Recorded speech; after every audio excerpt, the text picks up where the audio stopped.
My name is Naomi Reynolds. I am 35 years old and I currently reside in a peaceful suburban area of New England.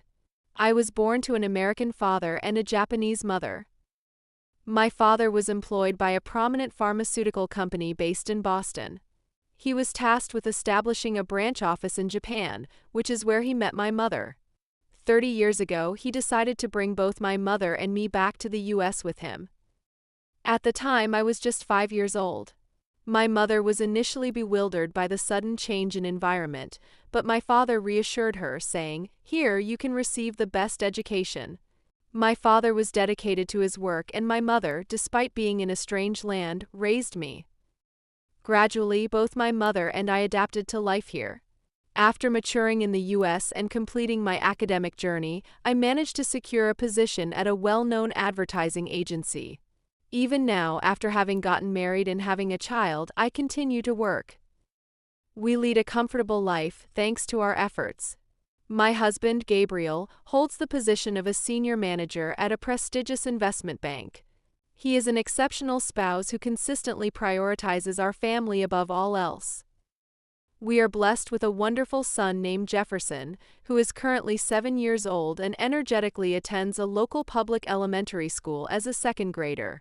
Although he has an allergy to eggs, Jefferson is a bright and well-mannered child, earning the affection and love of everyone around him. On the surface, our family life might appear calm and uneventful. However, beneath that serene exterior lies a more complicated reality, particularly concerning my relationship with my stepmother, Keiko. Keiko is my father's second wife. I lost my real mother when I was 10 years old, and I vividly remember that time. My mother loved flowers and would take me to botanical gardens on weekends. "Naomi, what's the name of this flower?" she would ask with a smile, a voice that still echoes in my ears. I watched helplessly as her smile was ravaged by illness and she passed away abruptly. The separation was too sudden. A year after her death, my father remarried Keiko. At that time, my father was suddenly left alone to raise me, and he was desperate. Seeing him struggle to balance work and household duties, I, as a fifth grader, tried my best to be a good child. So when he announced his remarriage to Keiko, I simply responded, "Okay, I understand," despite feeling complex emotions inside. At the time, she brought along her 12-year-old son, Akira. I later learned from my father that their meeting wasn't coincidental. Keiko had majored in English literature in Japan and worked as a high school teacher before coming to study in the US. After marrying a Japanese man she met here, they divorced a few years ago and her ex-husband returned to Japan. Since then, she had been raising Akira alone while teaching Japanese at a language school in Boston. My father and Keiko met when he was enrolling me in the language school so that I wouldn't forget Japanese. They spoke for the first time in a classroom after school. As they were both single parents, they quickly bonded over the shared hardships of raising children alone. My father was particularly moved by Keiko's determination to live vigorously as a single mother in a foreign land. "Naomi, Keiko is truly strong. She left Japan and is living here alone, raising Akira with such determination. I am inspired by her way of life," he told me the day he decided to remarry. For Keiko, marrying my father perhaps signified a release from years of hardship. It freed her from financial worries and allowed her to provide a better education for Akira, and more importantly, it gave her hope for a happy life with a new family. Maybe her expectations were too high initially. At first, Akira and I played together often. He was fluent in Japanese and would kindly correct my poor language skills. We even shared ice cream after school. However, that relationship didn't last long. Keiko tried to treat Akira and me equally, but it was only superficial.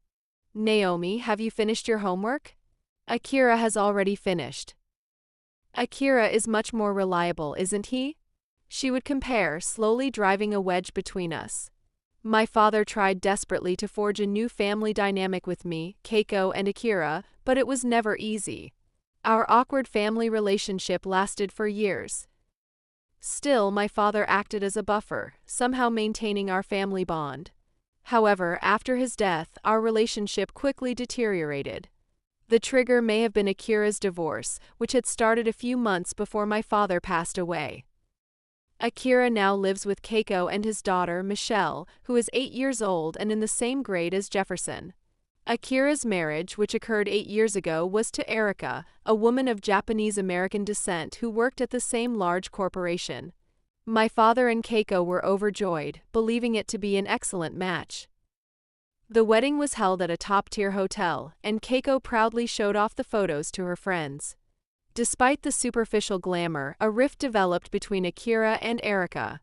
Erika was an ambitious career woman who wished to continue working full-time even after their daughter, Michelle, was born.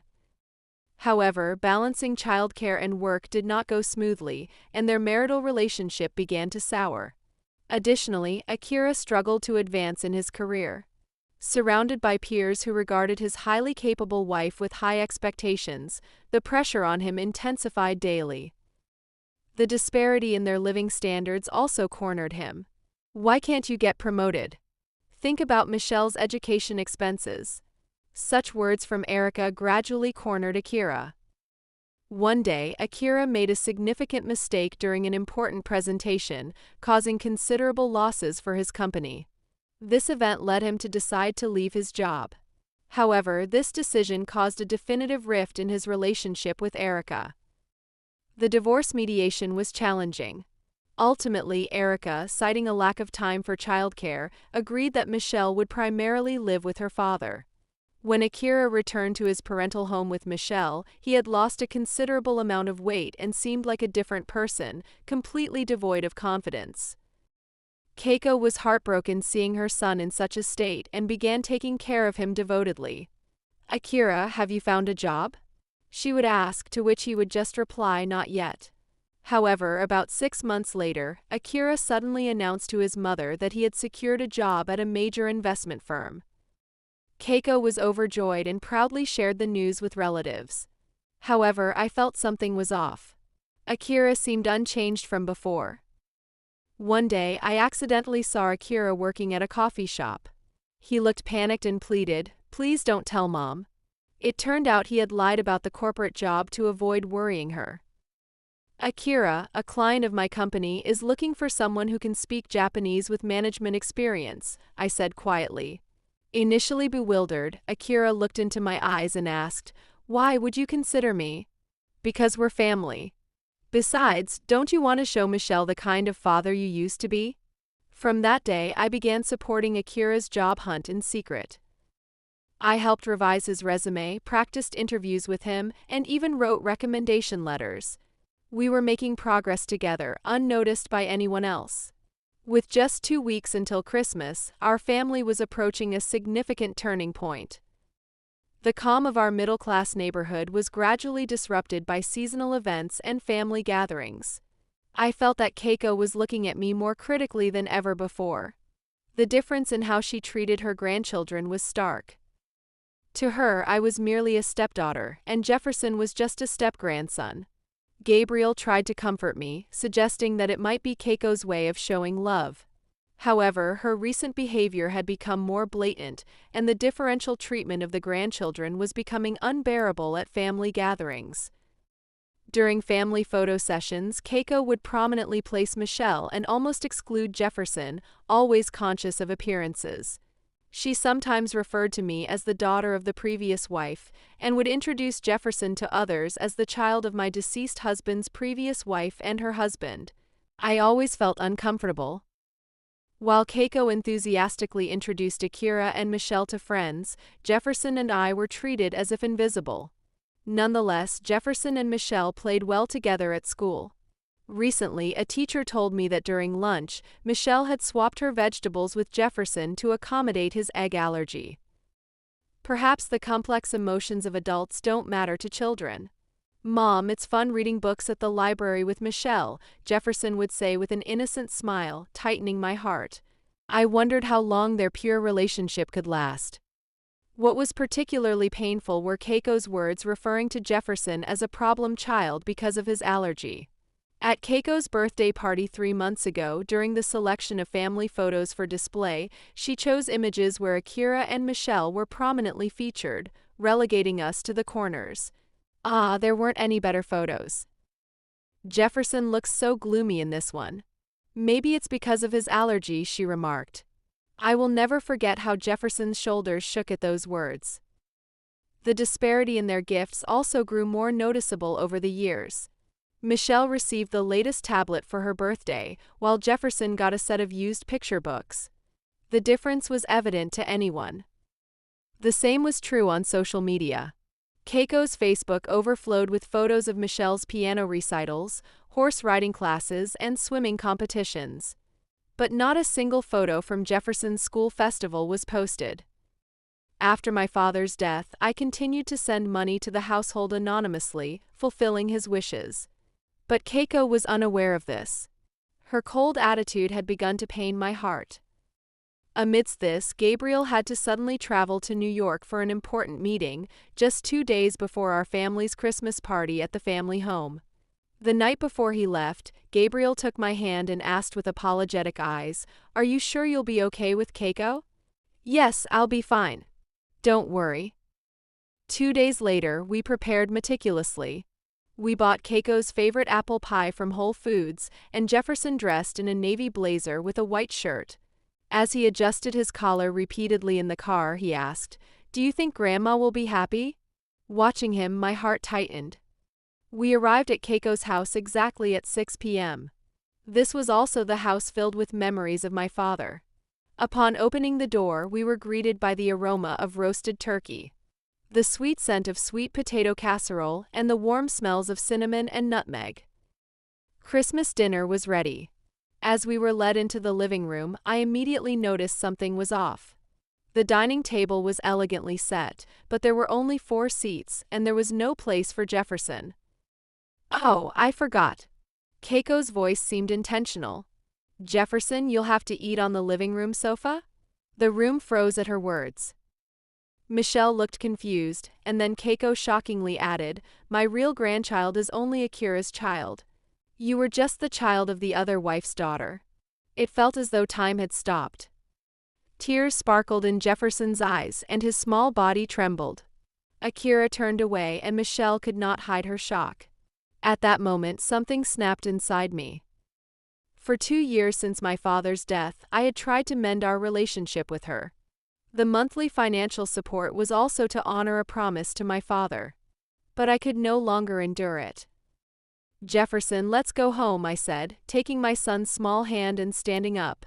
The apple pie we brought remained untouched on the table. The ride home was silent. I could see tears welling up on my face in the rearview mirror. During the drive, Jefferson did not speak a word. I could feel his hand gripping my arm tighter and tighter. When we arrived home, the clock read 7:15 p.m. The sound of the garage door closing seemed louder than usual. The silence after turning off the engine underscored our heartache. "Mommy." Jefferson's voice trembled. His small body curled up in the passenger seat looked about to crumble. "It's okay, Jefferson. Let's spend tonight, just the 2 of us," I reassured him. As soon as we entered the house, Jefferson broke down crying. His cries tore at my heart. "Is it my fault? Did I do something to make Grandma hate me?" I immediately hugged him tightly. "No, you did nothing wrong. Absolutely nothing." We walked over to the sofa in the living room. I tried to stay calm. But every time I felt my son's small body tremble, anger welled up inside me. "Jefferson, just wait a moment," I said, and headed to the kitchen to make some hot cocoa. I took marshmallows from the cupboard and poured them into his favorite blue mug. Even from the living room, I could hear his soft sobs. I brought over a soft blanket with star patterns that Gabriel had bought, draping it over Jefferson's shoulders. "Here's some hot cocoa." "I put in lots of marshmallows," I said. Jefferson nodded timidly and reached for the mug. His gesture tightened my chest again. "Jefferson, can I tell Daddy about what happened today?" After a moment, he nodded slightly. "What if Daddy gets angry?" "Daddy will always be on your side, Jefferson. We are family," I assured him as I picked up my phone. "Hello, Naomi? What's wrong at this hour?" Gabriel's voice from a hotel in New York was immediately filled with concern. "Gabriel, we went to Keiko's house today. While trying to remain as calm as possible, I explained each event in detail, the arrangement of the seats, how Jefferson was treated, and Keiko's words. While explaining, I could hear Gabriel's breathing grow rough over the phone. I can't believe it. Keiko's behavior has been getting stranger since your father died, but I never imagined it would go this far. His voice mixed anger and sadness. I'm coming home right away. The meeting is over. I'm booking a flight now, but you were supposed to come back on tomorrow's flight, right? Family comes first. I'm coming home right away. I heard the typing on a computer through the phone. Naomi, let's stop the monthly support. We've done enough for your father's sake. Gabriel, Akira should take care of Keiko. We have our own family to look after. Okay.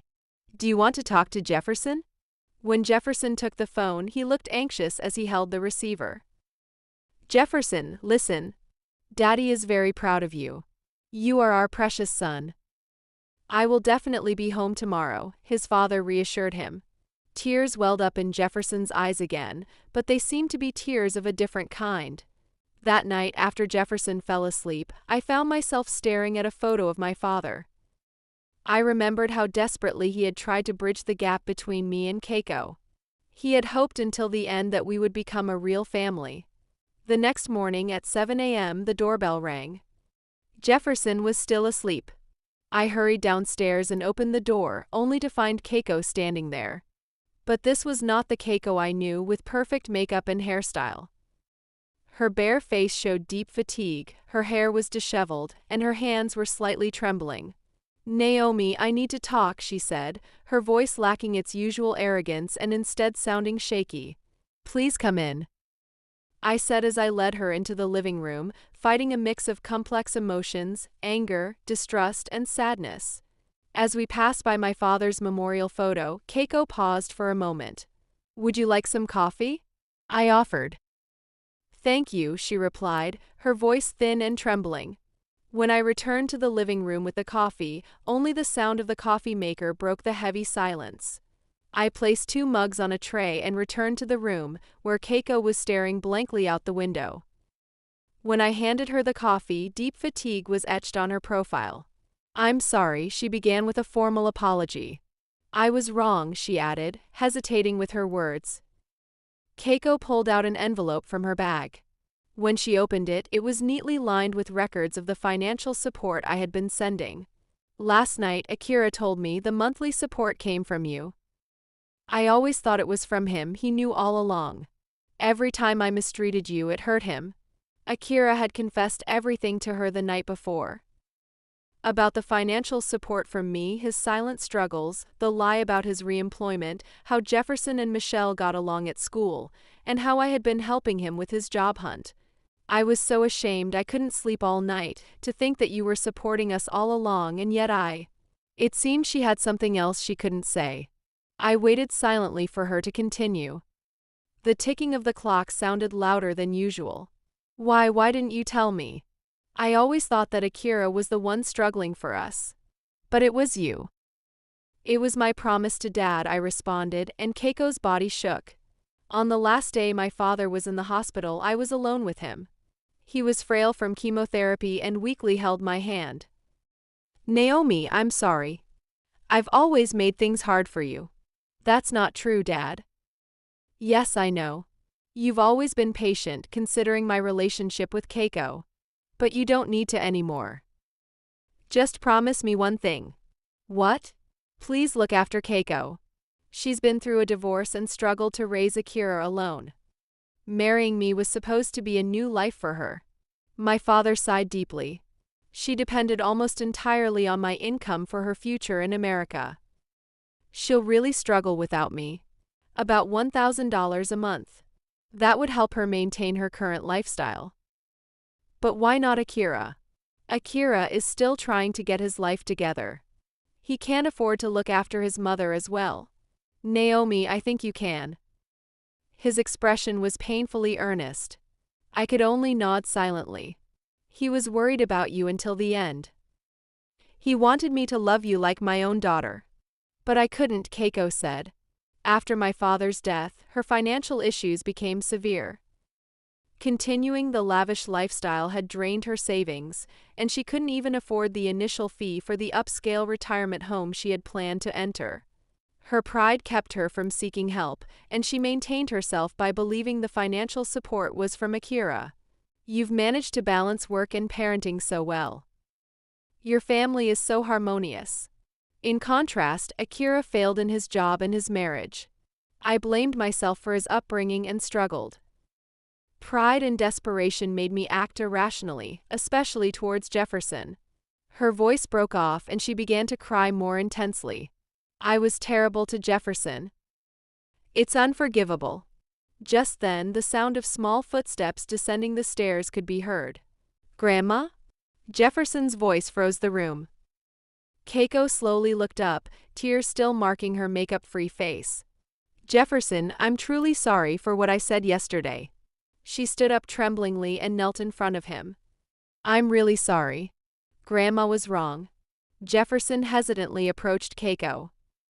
The room was filled with a mysterious tranquility, as if my father was watching over the two of them. Just then, the sound of the front door opening could be heard. Naomi, Jefferson. It was Gabriel's voice. He must have caught an earlier flight. Gabriel hurried into the living room and was at a loss for words at the sight before him, his stepmother kneeling on the floor, his wife in tears, and his son looking anxious. What's going on? A long conversation ensued about Keiko's financial situation, the reasons behind her past actions, and most importantly, the future of the family. Gabriel listened quietly but attentively. Why didn't you talk to us sooner? I was embarrassed. I didn't want to burden you. Aren't we family? We could have figured out a solution together. Hearing this, Keiko began to cry again, but these tears seemed different. Let's discuss the future as a family, I added, and Gabriel nodded. I was feeling a whirlwind of complex emotions inside. I had fulfilled my promise to my father, but I was unsure about how to move forward. Sensing my conflicted emotions, Keiko spoke up. I'm going to change my lifestyle so I won't have to depend on you. Saying this, she smiled, looking as if a weight had been lifted off her shoulders. Keiko. I was touched by her resolve and took her hand. Let's gradually become a real family. Maybe someday we can fulfill Dad's wishes. 6 months have passed since then. I stopped sending money to Keiko. She gave up on her plans for the retirement home and chose a simpler life. Akira also got hired at a company I introduced him to, and he is gradually moving towards independence. While we haven't fully reconciled, at least Jefferson is starting to build a new relationship with his grandmother. It might not be exactly as my father had wished, but perhaps we are starting to find our own way of being a family.